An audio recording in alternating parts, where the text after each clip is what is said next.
Good morning and welcome back, everyone. It is Saturday, March 21, and we are now beginning our class.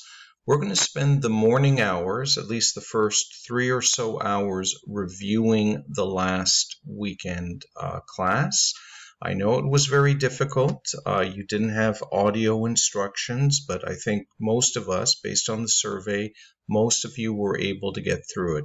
If you had difficulty, you'll have a chance this time. All the lectures were recorded and they are now on your TIP website.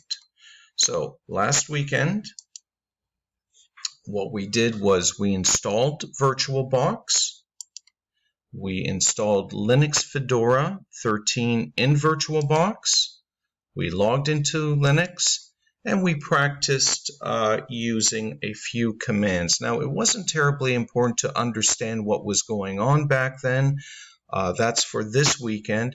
As long as you actually typed the commands and read the output, you did fine.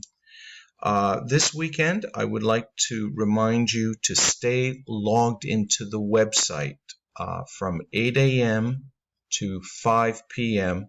This is how your attendance will be recorded.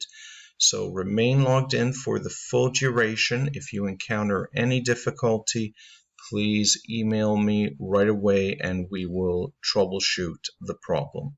So let's begin.